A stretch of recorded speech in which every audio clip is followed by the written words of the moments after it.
It's the Brad and John Show. And today's date is March 25th. This is the C block, Charlie block, which means we start at right around 7:40 or so. The reason I mentioned the date is we actually do the show live 7 to 8 o'clock every morning, Monday through Friday. And most of the people listen to it in the future on our podcast, which is bjshow.co, or on a video podcast on YouTube, bjshow.video.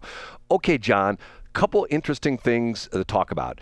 Did you by any chance, and this has gotten a lot of airplay yesterday on the conservative talk stations, did you by any chance watch 60 Minutes on Sunday? I know you probably don't ever watch 60 Minutes at all, do you? No, what happened? Well, interesting thing, because, obviously CBS is, a lot of people are saying, is a very left-leaning network. They ran an interesting segment on all the drug cartels coming through the Canadian border. Now, a lot of people have said, oh, Trump's saying all this fentanyl's coming in from Canada. There's no way in hell it's coming in from Canada. They had all sorts of interesting interviews, about people talking about this. And one guy who was a former Border Patrol person on the Canadian border, he worked for, the United States, but he worked the Canadian border, not the southern border. He says that the statistic that he hears that the government has thrown around under the Biden administration was only 5 to 8% of the fentanyl and the other illegal drugs come in from the Canadian border. Almost all of it comes in from the Mexican border, with some of it coming in by sea and things like that. But he said that number is probably 10 to 20 times low. So he's saying that there's 20 to 30% of the drugs that come in from Canada, and the statistic they gave that the Canadian border between the United States and Canada is the longest unprotected border in the world. Have you ever heard that statistic before? No. So what this guy's saying, I guess, the Canadian border is a softer hit than the Mexico border? Yes, extremely. He says, and for example, they also talked about the fact that there's these groups of people who are coming to the United States. We always heard about the people from Central America, and the Mexicans, the Latinos, and things like that coming in from the South. He said there's groups of Eastern European immigrants who are coming in on the northern border because it's very easy for them to get into Canada. Apparently the visas and things like that are much easier to get into Canada than they are in the United States. They get into Canada and then they come across the northern border and they become illegal immigrants from the north. And he says this is very, very, very common. I'm thinking to myself, I've never heard this before.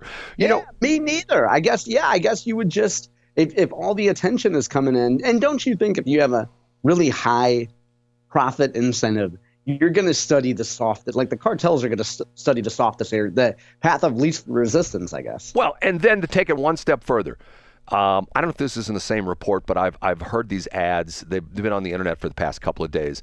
The cartels are running ads in other countries advertising essentially their services to get you into the United States.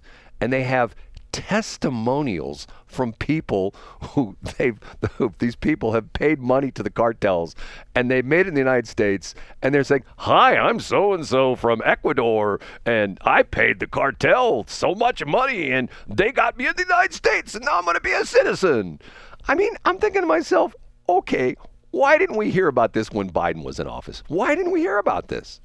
Because, because either the media was biased about it, or maybe people really didn't know.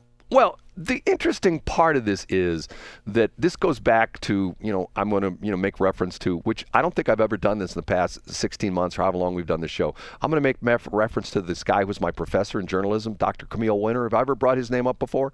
No, I never heard of him before. And it's a woman with the name Camille. Are you sure it's not Camellia? Well, one of the other professors didn't like him, called him Camel because his name was spelled. Oh, yeah, it looked like, I've Googled him before and I see that. So go ahead and tell us about this strange masked man who we've never heard of before. Okay, the interesting part of this is that there's been a lot of controversy in D.C. about the fact, if you know this crazy, there was this nonprofit organization that essentially controlled the White House pool, the White House reporting, and if you wanted to get into the White House press corps, you had to go through, was it the WHPA, the White House Press Association? What was that, what it was? Yeah, I think so, yep. And Trump essentially says, that's gone. We're not going to allow that anymore. And the interesting thing is now they're all going, well, now you're only going to let in biased media. It's all going to be the Tucker Carlsons of the world and the Joe Rogans of the world. The interesting part of this is go back to when Biden was in office, and if you've watched any of the press corps, who was the only guy asking questions? I mean, pretty much the only guy asking tough questions. You know who that was?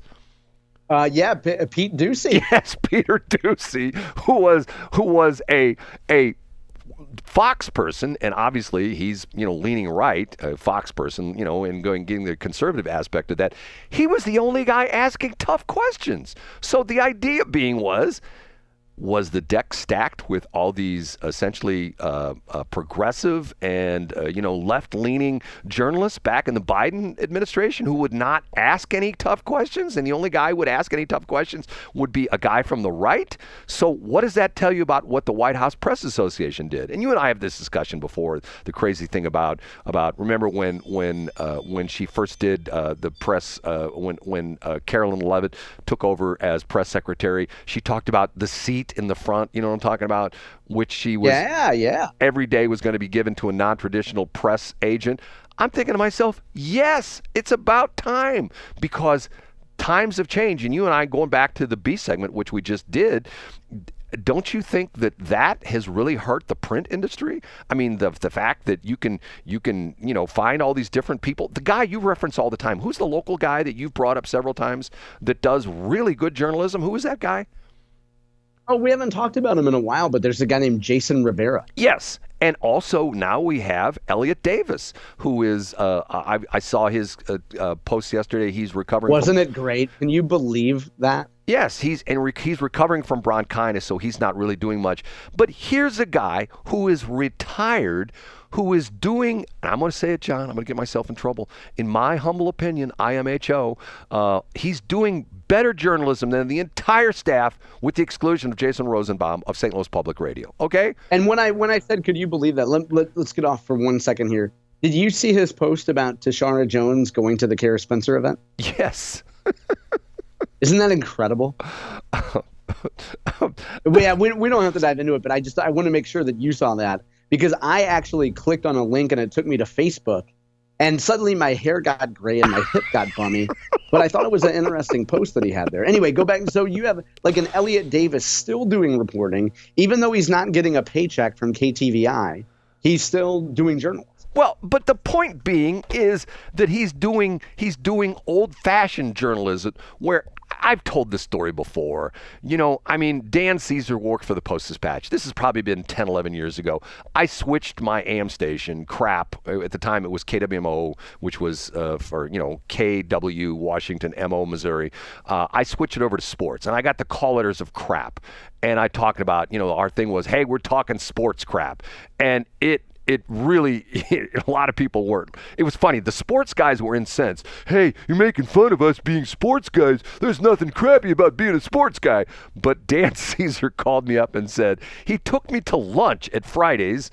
Matter of fact, the one that's now gone right there in Olive, the original Fridays. Wow, he really spared no expense taking me to Fridays, Brad. Well, I love Fridays. I used to go there all the time when I used to live You would. Go ahead. in the apartments near there. Okay, and he did a story on me, a very good story, which ironically at the end of that year ended up in his top 10 stories of the year for sports reporting, which was sort of funny. But the point being is that story was rewritten, I think I lost track at about 70 or 80 times on the internet, because people would send me, hey, there's this story about your station. And it's various bots and things that would copy, cut and paste the stuff and put it on a new site, which would make it live forever. Right. And the idea being is one guy, and matter of fact, you brought up something just yesterday about something on Wikipedia, which we won't go into on the air because I'm in the process of fixing that.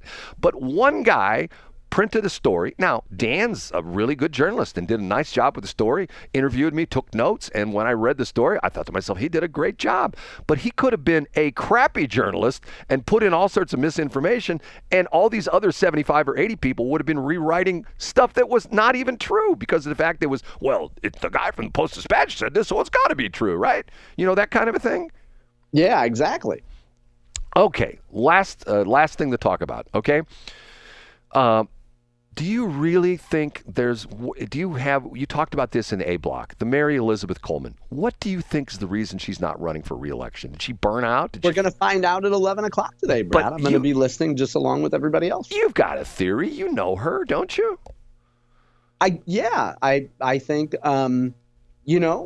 if I knew, you would be the last person I would tell, Brad.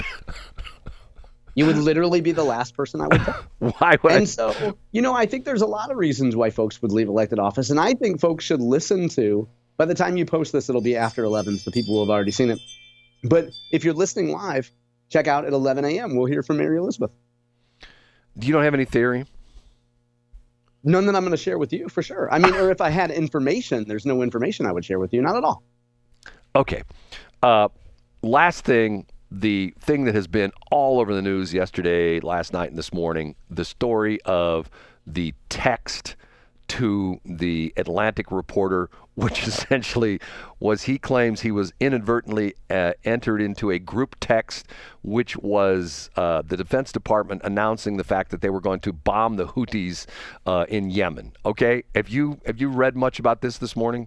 No, but I heard it, and then I heard it this morning on the radio. Yeah, a progressive friend actually reached out with this to me yesterday to taunt me about this. Yeah.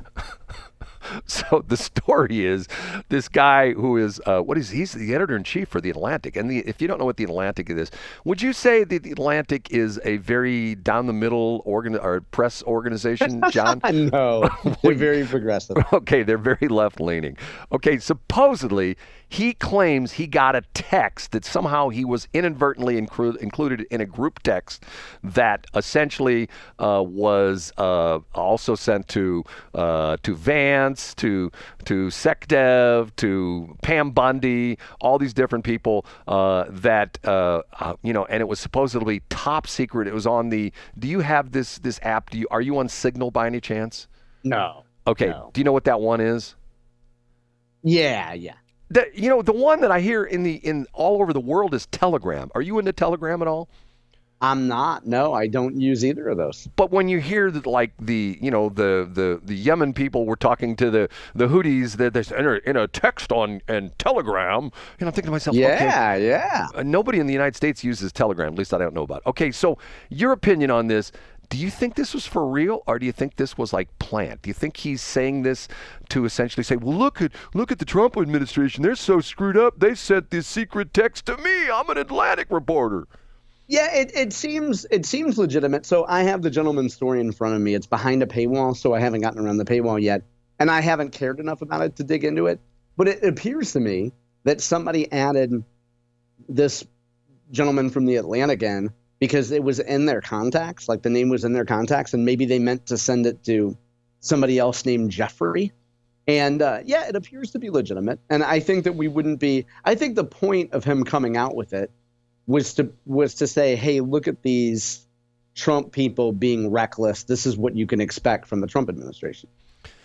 Man, I tell you what, it's gotten interesting for me because of the fact that I think in my entire life, and I'm an old guy, I'm 89, pushing 90, I have never seen a more 180 from one administration to the next. Do you know what I'm talking about, John? I mean, I do know, yeah. And let's just look at the pace. Right. The pace of movement here. Right. And it's to the point where, and let's talk about the pace, the fact that I was listening to, here we go again.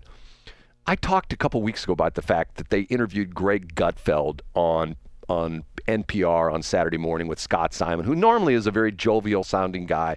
And he just laid into Greg Gutfeld, made fun of him, played all sorts of cuts, and was asked, why would you insult people like this? But yet they had, who's the lady they had on over the weekend? What's the lady on CNN at night? Long dark hair, I'm talking about? No. Okay, you don't know who I'm talking about. Okay, they had her on, and they were like, "Oh my God, you're such a great reporter. We love you so much. You're so wonderful." Blah blah blah blah blah blah blah blah blah. And they were asking her, "What's it like to cover Trump?" And the interesting thing she said is that he doesn't stop that things happen at midnight, 1 o'clock in the morning. And she makes reference to the point that that's a stark difference from the previous administration.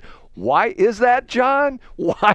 Yeah, you think? Yeah, come on, because Joe had to be in bed at a certain hour. And you can't knock him for that because of his condition, not his age, but at his condition, he wasn't going to work late at night. But the crazy thing about that is essentially what she's admitting was, the previous president, he didn't get much done, and he didn't really do anything, and he slept a lot. But Trump, we can't keep up with this guy. He's sending out stuff at 1 o'clock in the morning, and then he's up at 7 in the morning sending out stuff, and he's having meetings at 8. Remember, the story was that there was that Biden wouldn't even make it into the White House till like 10 o'clock. I mean, like, he lived in the White House most of the time, but he wouldn't even make it out of the residence quarters until like sometime after 10 o'clock in the morning. You know, I'm going like, okay, what did he do? You know what I'm saying? Well, different people have different paces, Brad. How many people, now I don't mean to flatter you, but how many people your advanced age are up at the hours that you're up driving to a radio station? Not many. And how many people are at a transmitter site at 10 o'clock at night like last night? Yeah. You make fun of me for that. Well, if I told you where I was going today, you wouldn't believe me, but that's a whole nother story. Okay. I already don't believe you. You haven't told me, and I don't believe you. We have to get out of here. And I have to say, I will talk to you tomorrow, John. And I will see you on Hump Day. And for those of you who look for the podcasts right away, they'll be a little bit delayed this morning. And John knows that as well, too. Okay. Have a good day, John.